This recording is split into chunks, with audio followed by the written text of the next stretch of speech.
Hey, in this video, I'm going to be talking about how I almost died from playing Pokemon Go, or while playing Pokemon Go, so let's get into it.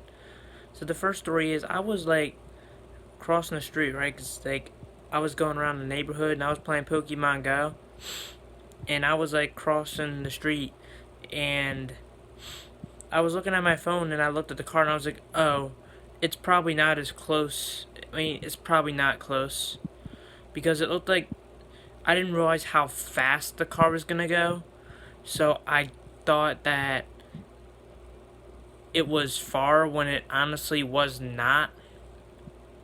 Because it's one of those roads that if there's not like a bunch of people you can go fast on, and I should have been more aware, and I ended up getting hit by the car. I was in like the perfect angle to where I didn't get hit that bad. Luckily, it was just like the side of the car.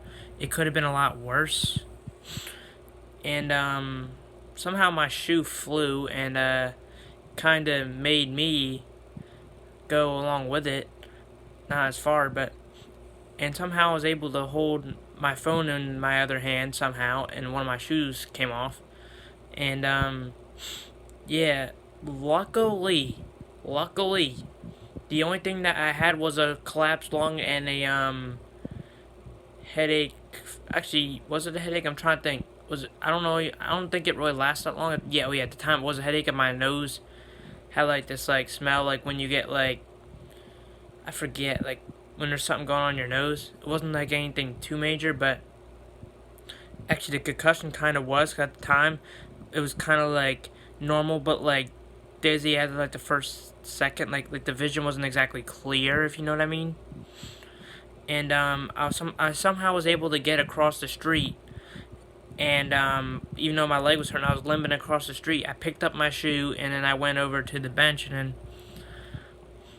I did call my dad to let him know what was going on at the time, and then I ended up going to the hospital. But before that, my vision started getting lighter, like in an abnormal type of way. Like it was almost like a whitish vision. And a minute later, it came back to normal, and then I felt like it was so hard to walk. I don't know how in the moment after I got hit by the car, I was able to just limp across the street, and then after that, I felt like it was hard for me to get on the stretcher. You know what I mean? But it wasn't that I couldn't walk; it was that it was really hard for me to walk after that. So once I was sitting, and I was once the adrenaline rush wore off, then yeah, it was pretty much hard for me to do stuff. But I was able to limp to the bathroom afterwards, but it was very difficult. So on the way back, the nurse or whatever it was offered me to get me the wheelchair. And the only reason why I had to stay at the hospital for more than a day was actually because the collapsed lung. I didn't have any broken bones, nothing like that. I'm not gonna act like I did when I did not. I did not have any broken bones. My leg was just sore, and it had some rub burn from the road or the car or whatever it was. The hospital people basically got that off the first night. And yeah, it was pretty much just a few scrapes after that, and I had this little scratching on my head, so they couldn't put me under anesthesia for the collapsed lung surgery. Which I think they did that. Was it the first night or the second night? I'm trying to remember. I think it might. Yeah, wait, actually, yeah, it was the first night. And then they had to monitor me at a different hospital that had more care. But I was released in less than 48 hours after being hit by a car, so it could have been a lot worse. I could have been dead. I could have had a bad back. Could have been brain dead. Anything could have happened. I just got so lucky. And it isn't just a car accident. I was hit by a car, so yeah. And ever since I got hit by the car, I did not go down that road. I was like, you know what?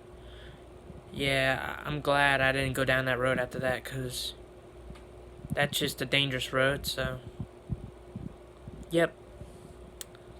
And another thing is, one time I was at my park, right? I was at the park when I was playing Pokemon Go, because they had a lot of Pokestops and stuff. I honestly haven't played Pokemon Go in a couple of years. I haven't actually really done it in a couple of years, I think. Yeah, it's been a year or two now, at least. Yeah, at least. And yeah, like, there was this, like, I was talking to my sister because we were both playing Pokemon Go at the time. And this creepy guy was, like, saying something about, because he was literally at the park hanging around his car for hours. Even though he was a small type of adult, I still think he could have been possible being a predator. Like, I don't really know. Because he said there was a Pikachu in his trunk. Like, who says there's a Pikachu in their trunk? Like, that sounds like they're trying to lure you into something. At the time, I was like, I better get away from the situation in my head. I was hoping in my head, I was hoping that it was a stuffed animal, but then I was like, there's no way somebody just says there's a Pikachu in the trunk. Like, I just knew I had to get away from there because I knew it wasn't going to be good if I stayed. And yeah, I left, and that was it. I was okay. Luckily, he wasn't following me around, and we went at a pretty fast pace when we were leaving. Yeah, and as days went on, after all those experiences, I played Pokemon Go less and less, and it kind of just stopped for me.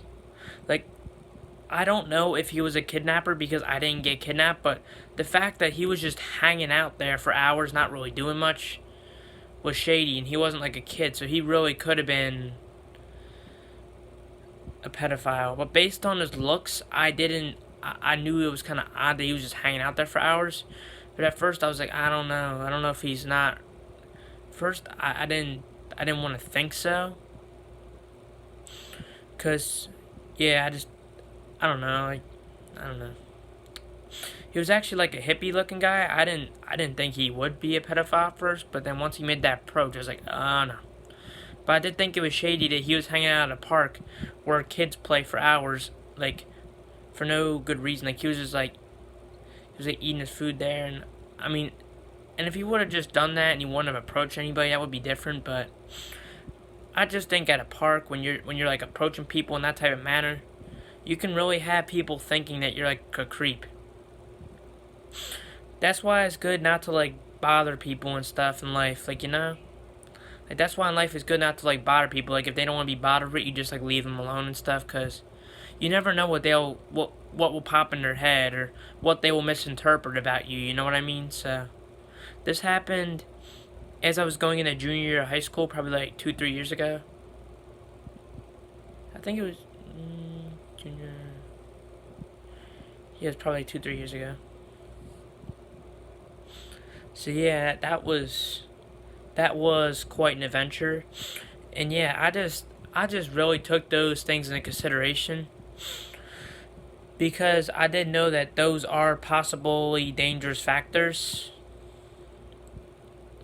Because one of them, I could have definitely ended up dead if it happened worse, and another one, if the man were worse, I also could have ended up dead. So, you know, just one of those things that when you're in an area, you should always be like aware of your surroundings and stuff, because you never know like what could happen. And people always think, oh, I'm that person playing Pokemon Go, this could never be me. I thought the same thing. Both of these things that I thought could not be me ended up being me. That's why you always gotta be careful, like, who you trust and like where you share your location and things, and because you never know, that person could have always seen your stuff and found you through that, even though I don't put my location out there like that. So yeah, I don't put my location out there because I know I would definitely have creeps if I did. Trust me, I would. And it's not the fans I'm worried about, it's like the creepy people that I'm worried about. You know what I mean? And I just think that, like, that's why I stopped playing Pokemon Go, because I didn't want to end up getting hurt from playing a game. And there's also that possibility that, like, people could always, like, rob you or do something while you're looking at your phone.